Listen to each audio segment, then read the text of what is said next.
Hello, everyone, and welcome back to Catalyze Yourself.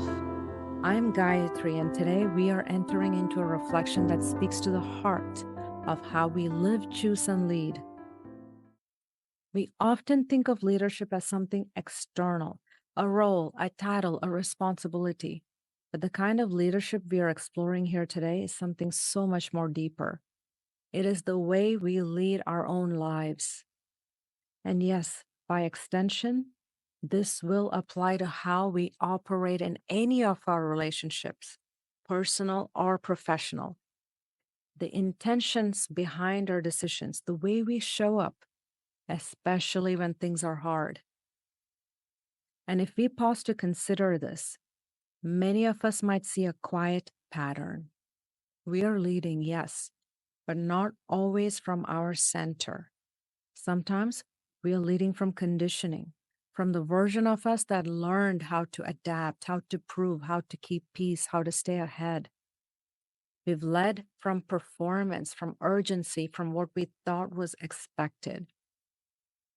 And while that version of us may have helped us succeed or survive, it is not the whole story because there is another part of us that's often been quiet, but has been steadily there, waiting for you to pay attention.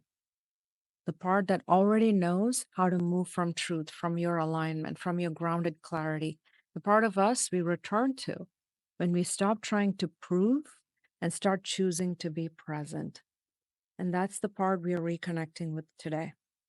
Because to lead from within is not about perfection, it is simply about presence.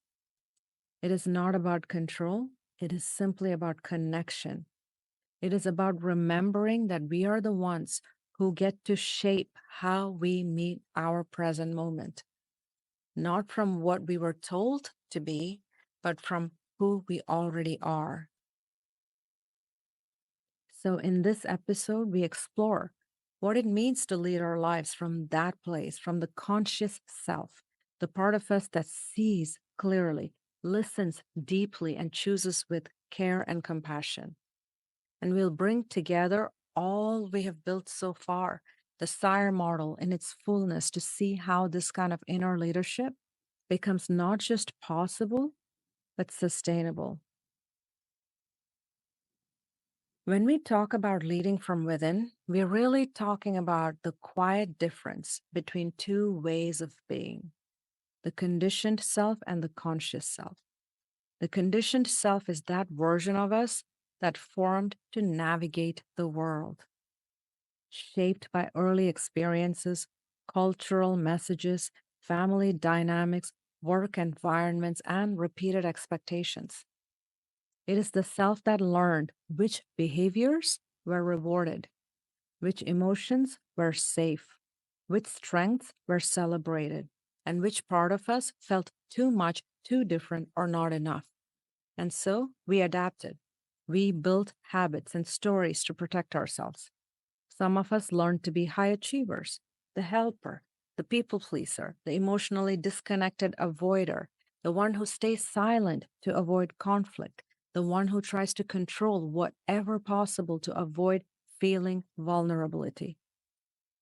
If we look at all of these patterns without judgment, we will see that these are simply learned responses that helped us feel safe or be seen. But somewhere along the way, a quiet internal tension often begins to emerge. We find ourselves doing all the right things, and yet we start feeling disconnected. We notice we've said yes again when something inside of us repeatedly wanted to say no. We feel unseen even while performing to our best abilities. We leave conversations replaying every word, wondering, why didn't we just speak the truth? We meet expectations and still don't feel like we belong. And sometimes the signals are even more subtle.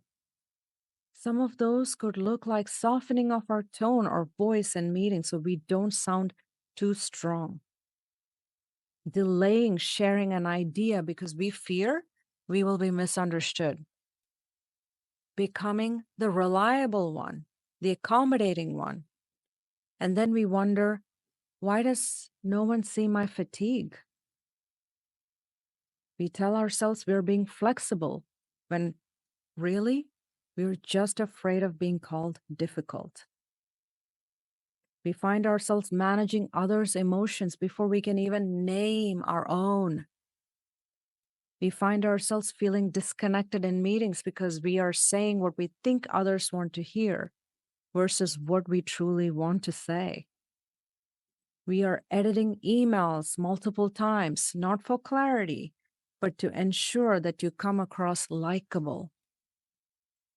When we find ourselves holding back because someone somewhere along the way labeled us too intense. Feeling depleted in relationships where we are constantly performing emotional labor. Or it could just look like replaying a moment of self expression. And then we harshly judge ourselves afterwards. What I just shared, we know is not an all inclusive list. However, many of us can relate to one or more of these, or something similar to these. These are early indicators, the ones we often override, excuse, or even minimize. They are real and they matter. They're quiet signs that we have outgrown something, that the life we are leading or the way we are leading it in the moment may not be rooted in who we are, but in who we are taught to be. And this is where the moment of recognition comes up. It's not dramatic, but it is undeniable. It's a soft but steady whisper. This doesn't feel like me anymore. And that whisper is not criticism. That whisper is your clarity. It's the voice of the conscious self asking to be heard. These are the signals of the conditioned self starting to stretch beyond its limits. And these signals might come as restlessness, sense of emptiness, helplessness, feelings of being a misfit, dissatisfaction, emotional fatigue, or the haunting sense that we've been living from a version of ourselves that was shaped by others and not chosen by us. This is truly where the conscious self has started to stir, not to move us towards a perfected version of us, not for us to go for an ideal to chase, simply as presence we've always carried within us, quiet, steady, aware. The conscious self is the part of us that pauses when patterns want to rush, that breathes when an old script wants to just jump in and react, that says, wait, that doesn't feel like me anymore. It notices that tug of war between who we've trained ourselves to be and who we are becoming. It is a self who doesn't just ask, what should I do, but instead wonders, what feels truly aligned with who I am right now? This is where self leadership begins. When the conscious self does not operate from performance, it listens inwards. It invites thinking, feeling, and awareness into a dialogue. It creates space to lead from discernment, not fear, from alignment, not urgency. And here's something we don't always realize: the conditioned self is memorized. It is a nervous system pattern that once protected us and then got repeated so many times, it just turned into our identity. Protection, though, is not the same as peace, and pattern is not the same as purpose. So when we begin to feel that internal tension, that whisper of misalignment, that ache of feeling disconnected, pay attention. It is not failure. It is actually success, success of your conscious self reaching out to you. It is your conscious self literally calling you back home. This is the self we've been returning to all season long, the one that grows stronger every time we halt and recognize what's pulling us off center, the one that speaks when we rise and bring intention back into the moment, the one that steadies us through shift when we choose to move differently, not because the old path was wrong, but because we are now ready for one that feels more true, and the one that's speaking gently in our reflection, the quiet reminder that we get without judgment.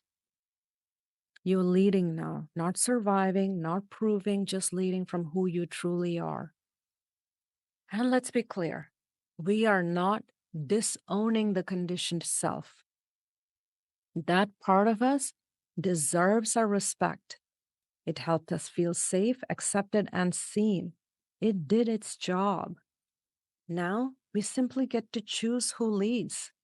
And the conscious self, that's the leader that doesn't abandon our past, it integrates it. It doesn't silence emotion, it listens with care. It doesn't deny thought, it invites discernment. And when we let our conscious self take the lead, something profound shifts. Peace begins to feel closer, integrity begins to feel easier, and alignment, it stops becoming this lofty, abstract idea. It becomes a quiet, daily practice. It just becomes who you are and how you live. We recognize and realize we're not becoming something new. We are remembering someone who's always been there, waiting, listening, ready to lead from within. So, how do we know we are leading from within? Not in theory, but in the small lived moments that shape our days. Let's take a look at that. It shows up in the way we say yes and in the way we say no. It shows up in the way we pause before explaining ourselves and we recognize and realize we don't need to. It shows up in the way we enter a conversation, not trying to win it, but to witness and be present in it. It shows up when we are ready to soften our defensiveness or choose not to fill the silence with overcompensation. It shows up in how we breathe before we speak, how we speak from alignment, not urgency. It shows up in how we show up for ourselves, even when no one is watching. Because leadership in life is not about titles or timelines. It is about integrity in the ordinary. It is when we catch ourselves mid pattern and choose presence instead. It is when we say, I feel the fear and I will move with care, not panic. It's when we speak, even if our voice is trembling, because our truth is strong and it's ready. And this kind of leadership is not loud. It doesn't have to be loud. It doesn't need to be loud. It is where we are hearing ourselves and we are leading from within. And our presence in itself becomes the message. We begin to trust that how we show up gently, honestly, consistently is what shapes how we live, love, and lead. And if we listen closely, we will notice these shifts are not always about doing more. They're about doing less from fear and more from clarity and presence. They're about knowing I don't need to be everything. I just need to be myself, clearly, fully, and with care. That's what leading from within offers us, a steady return to presence, a daily choice to live from who we are, not who we have been conditioned to be. And when we lead from within, we are not just leading from the surface. We are leading from all three dimensions of our mind in collaboration. Cognition is keeping our discernment alive. It helps us recognize the stories we tell ourselves, question the assumptions we've inherited, and it brings clarity to confusion. When we lead from within, we don't silence our thoughts. We give them space to be examined with curiosity. We ask, is this my belief or someone else's voice still echoing in me? Emotion keeps us connected. It shows us what matters as a guide. When we lead from within, we don't suppress feeling. We allow it to inform without taking over. We begin to feel the difference between a reaction and a response, between being flooded and overwhelmed and being moved. Consciousness keeps us whole. It is what allows us to pause and integrate and choose again. It holds the awareness of what is conscious and what is subconscious and what has remained unconscious until now. When we lead from within, our consciousness becomes the container where all of us belong, the seen and the unseen. This is what makes self leadership sustainable because we're no longer trying to lead from one part of ourselves. We're, while ignoring the rest, we're bringing our full system online. And when our cognition, emotion, and consciousness are in dialogue, in collaborative dialogue, what we offer the world becomes effective and authentic. And that's when the shift becomes something we stop trying to prove and begin to live. We live in the moments others may not even notice. Like when we choose to speak, not because it will impress, but because it is true. When we catch ourselves slipping into apology for no reason, and we pause and ask instead, we just need to speak what we need to with grace and respect. When we stop mid task and check in, is this pace mine, or am I chasing someone else's urgency? Or did I create an urgency that does not need to even exist? When we sit at the dinner table and choose to stay present, not just physically, completely, emotionally, cognitively, because we know presence is how we love, not just how we lead. Self leadership becomes visible in the way we honor rest without guilt, in how we reach for help without shame, in how we choose boundaries, not because we've been hurt before, but because we are finally whole enough to protect our peace without having to build a wall. And yet, even with all of this growth, we will still have days where we slip. We will catch ourselves reacting from the old script. We'll agree too quickly, shrink our voice, over explain. And in all that moment, not the slip, but what we do after that our real leadership speaks. When we slip, do we pile on self judgment? Or do we pause, reflect, and just simply choose again? That is what it means to lead from within. To know that presence is not something we master, it's something we practice. And every moment, every breath is just a simply new chance to return.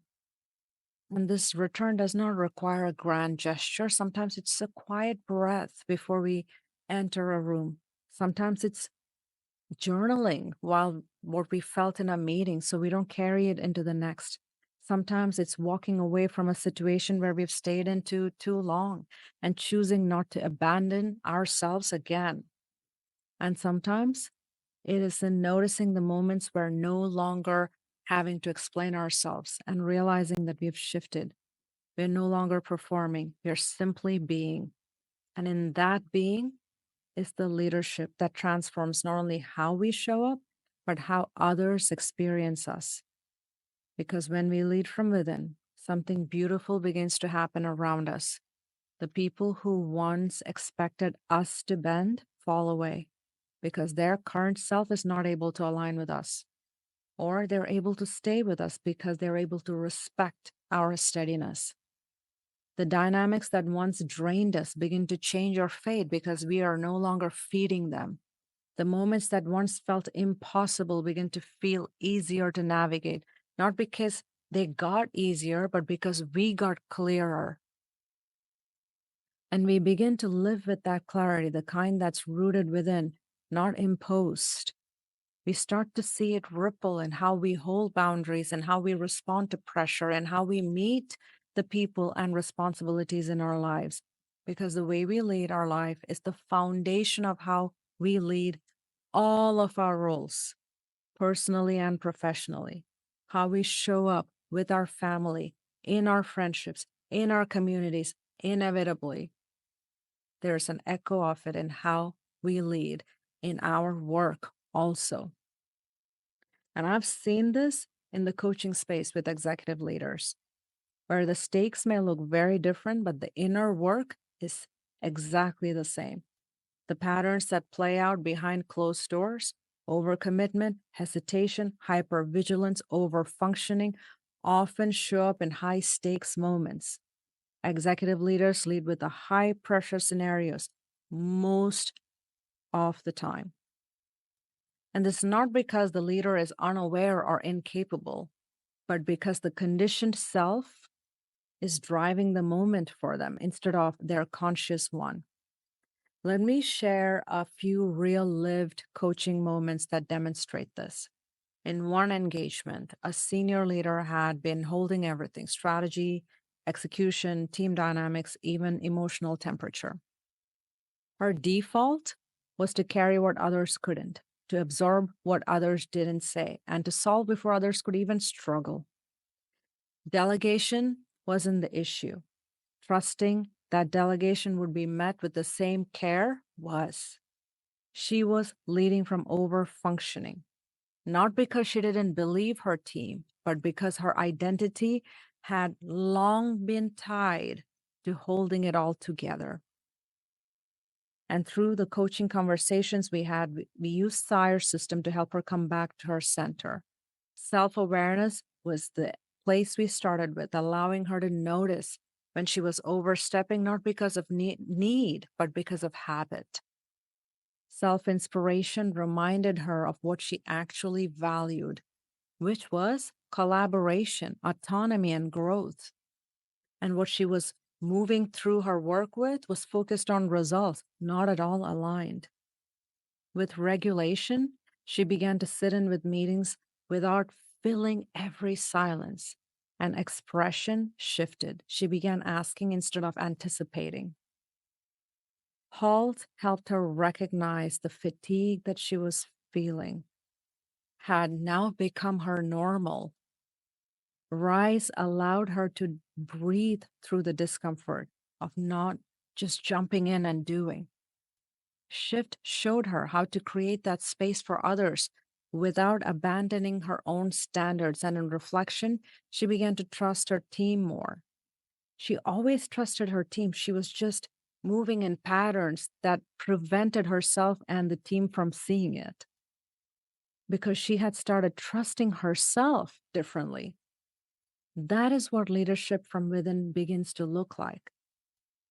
There's another leader, brilliant and seasoned, came into the coaching to develop executive presence. But through the coaching, what emerged was not that there was a lack of presence. What showed up was there was a pattern of protection, self protection. Anytime feedback was offered, even gently, his system reacted defensively. It wasn't loud or overt, but it was felt. And we traced it back to an old belief: if I don't have the answer, I lose credibility. And that belief had been installed very early in his career and it was reinforced through years of performance culture. But it was no longer aligned with the leader or the kind of leadership he wanted to model. We worked through the SIRE elements quietly and consistently. Self awareness is where we started again. It revealed his micro triggers: tone, pacing, even the word opportunity. Self inspiration helped him remember what he stood for: growth, learning. He did not stand for control. Through regulation, he began pausing before the reaction, and expression transformed from defensiveness to curiosity to inquiry. Tell me more about how you see that. Halt helped him name an old narrative. Rice anchored him when the urge to explain surged up within him. And Shift helped him respond differently, not to prove, but to understand. And through self reflection, he realized that leadership wasn't about getting it right in the moment, it was about staying aligned through it. And that was so much more aligned with who he is and not how he once upon a time responded to the world. Okay, so with all that's shared, let's pause here and ask ourselves, where in my life am I leading from training instead of from truth? Where am I still responding from the version of me that was shaped by others, no matter when in the past it was, and not chosen by me? And where might be a quieter part of me, the conscious self, be asking to take the lead? And in time, with these self reflective questions, we begin to notice that the life we lead is the clearest reflection of the relationship we hold to ourselves. The way we speak to others, the way we speak to ourselves, the moments we override, the moments we stay, the choices we repeat, the choices we begin to change. This is the work, not of becoming something else or someone else, but of returning to who we have always been underneath the noise. Because every time we pause to halt, when we notice the fatigue, the habit, the hesitation, every time we choose to rise, not from urgency, but from grounded intention, every time we shift, not to perform, but to be present, and every time we reflect, even for a moment, on how we showed up, we are leading. And next week, we'll move into a conversation that builds directly on this one. In episode 18, we focus on your conscious healing. We'll explore how the conscious self holds space for growth, not just intellectually, but emotionally and relationally and energetically. We will talk about how healing is not a one time event, but a choice to respond to our lives differently. Thank you for joining me today. I am Gayatri, and I'm so grateful for the time we share here. And until next time, keep noticing with care, keep choosing with clarity, and keep leading yourself one moment, one decision, one breath at a time.